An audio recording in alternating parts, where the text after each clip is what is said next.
யூஸ்வலாக நான் 3 o'clock ஜிம்முக்கு போவேன் சார். போயிட்டு நான் ஒரு 4:30 மாதிரி வந்தேன். வரும்போது ஒரு கார் என் வீட்டு வாசல் முன்னாடி, அதாவது என்ட்ரன்ஸை பிளாக் பண்ணி இருந்துச்சு. ஸோ நான் காரை, ஏன்னா இது உங்களுக்கே தெரியும் 7H பஸ் போகிற ரூட், ரொம்ப நேரம் வண்டியை வெளியில் பார்க் பண்ண முடியாது. ஸோ நான் பார்க் பண்ணிட்டு எல்லா கடையிலையும் கேட்டுட்டு இருக்கேன், யார் இந்த வண்டியை விட்டாங்க, உங்கள் கடையில் வந்தாங்களான்னு. யாருமே தெரில அப்படின்னு. ஸோ ஒரு 20 minutes நான் எல்லாரையும் கேட்டுட்டு வீட்டுக்கே ஃபோன் பண்ணேன், யாராவது நம்மளை ரிலேட்டிவ் யாராவது வந்திருக்காங்களா, இல்லை காரை இங்கே விட்டுருக்காங்க அப்படின்னு.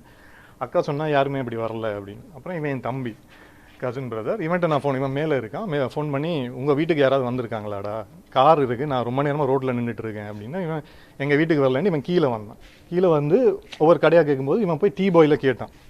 அப்போ ஒரு ஃபேமிலி, ஒரு ஹஸ்பண்ட் அண்ட் ஒய்ஃபும் ஒரு அம்மாவும் எங்கள் வண்டி தான் அப்படின்னு சொன்னாங்க. அப்போ நான் கேட்டேன், எங்க 20 நிமிஷமாக கேட்டுட்ருக்கேன், நோ பார்க்கிங்னு அதில் போட்டிருக்கு, அதையும் தாண்டி விடுறீங்களே, கொஞ்சம் வண்டி எடுங்க அப்படின்னு சொல்லிட்டு நான் வண்டி ஏற போயிட்டேன்.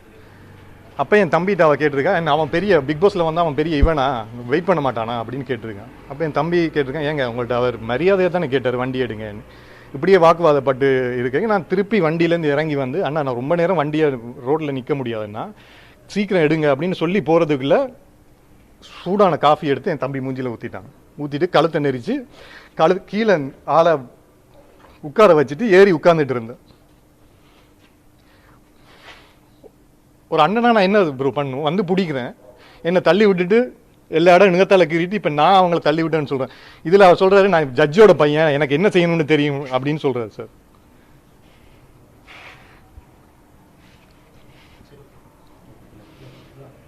இல்லை சார், இது ஏதாவது ஒரு பிரச்சனை இப்படியே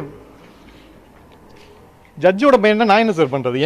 என் வீட்டுக்கு முன்னாடி வண்டியை நிப்பாட்டிட்டு எடுக்க மாட்டார், நான் ஜட்ஜோட பையன் என்ன பண்ணணும்னு தெரியும்னு சொன்னால்.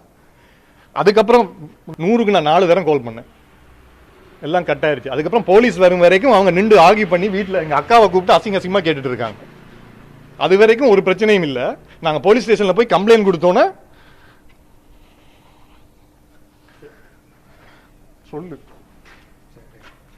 இல்லை அப்படி சொன்னது கிளியராக நீங்கள் கேட்டிருப்பீங்கன்னு நினைக்கிறேன். ஏன்னா நான் அவ்வளோ நேரமாக நான் அவனும் கேட்டு இருந்தோம், ரெக்வஸ்ட் தான் பண்ணது. நாங்கள் எதுவுமே அங்கே ஆஷா நாங்கள் பேசவே இல்லை. பேசுறதுக்கு முன்னாடி மேலே வந்து அவர் புஷ் பண்ணிட்டே வந்தவர், ஹஸ்பண்ட் வந்து புஷ் பண்ணிட்டு கை மேலே வச்சுட்டே வந்தார். நான் சொன்னேன், கை ஏன் மேலே வைக்கிறீங்க, நான் வாயால் தானே பேசிகிட்டு இருக்கேன். பேசிகிட்டு இருக்கும் போது அவங்க லேடி வந்து டக்குன்னு சுடு காஃபி, அவங்க குடிச்சிட்டு இருந்த காஃபி அப்படியே எடுத்து மூஞ்சில் ஊற்றுறாங்க.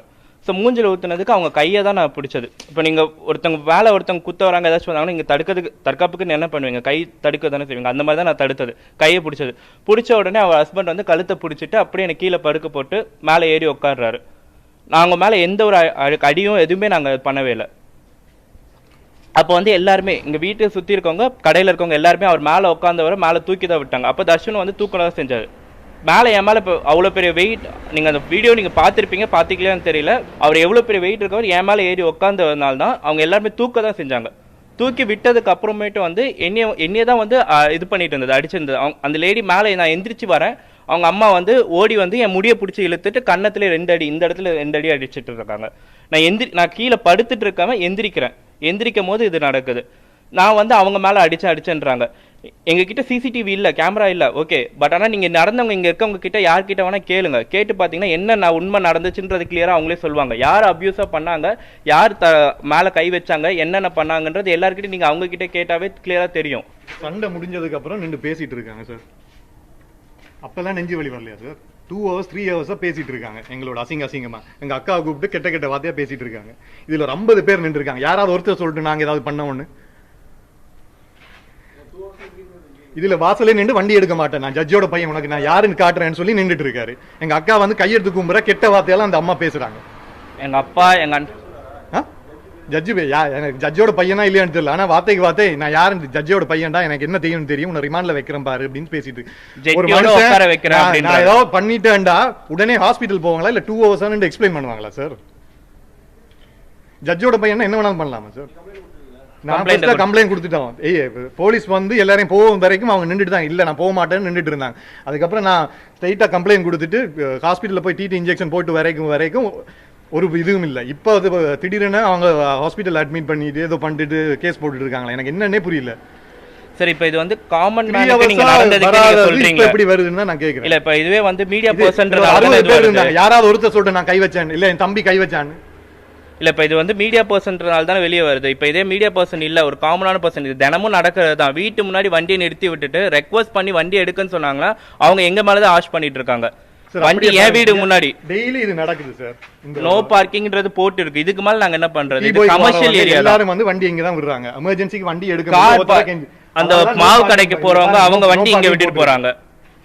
சார் நீங்க யார்கிட்ட வேணா கேளுங்க, வண்டி இது வரைக்கும் நாங்க போக முடியல, ஜட்ஜோட பையன் நான் காட்டுறேன் அப்படின்னா எனக்கு இதுக்கு மேல நான் என்ன சார் பண்றது? சரி இப்ப நான் அவங்க மேல ஏதாச்சும் அடிச்சிருக்கேன்றாங்களே, இதே மாதிரி அவங்க மேல காயத்தை காட்ட சொல்லுங்க. அடிபட்டிருக்குன்றாங்களே, எங்களுக்கு அடிபட்டிருக்கிறது தான்.